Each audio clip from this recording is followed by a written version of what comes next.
Welcome back to the young minds of India.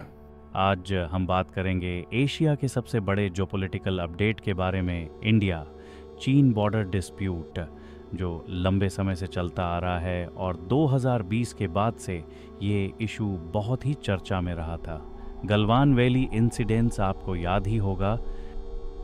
उसके बाद अब तक की सबसे बड़ी खबर बाहर आई है और खबर ये है कि इंडिया चीन ने LAC पर अपने डिप्लॉयमेंट कम करने का फैसला लिया है और अब स्थिति ये है कि दोनों देश के बीच जो स्थिति 2020 में थी वो स्थिति अब आ चुकी है।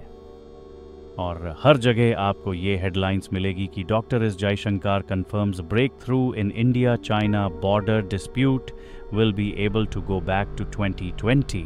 और मैं कहूँगा कि टाइमिंग देखिए इसकी, रशिया होस्ट कर रहा है ब्रिक्स और ब्रिक्स समिट 2024 के जस्ट पहले ये खबर आ जाती है और दोनों कंट्री के बीच में जो टेंशन है वो बहुत ही कम हो जाएगी।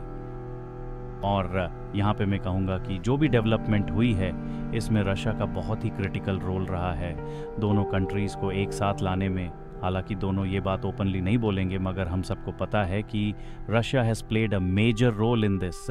और बहुत सारी मीटिंग्स के बाद अब जाके ये न्यूज़ बाहर आई है।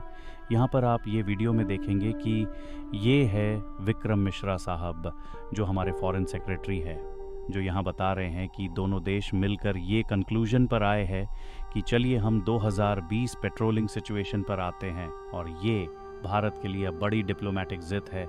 This is a huge victory for Modi government. Great that I have the opportunity now to share with you. I can share with you that over the last several weeks, Indian and Chinese diplomatic and military negotiators have been in close contact with each other in a variety of forums.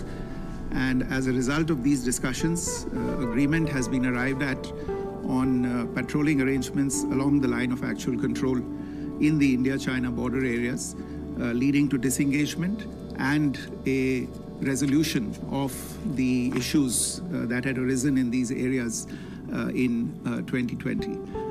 And we will be taking the next steps on this. Appropriate that I have the opportunity.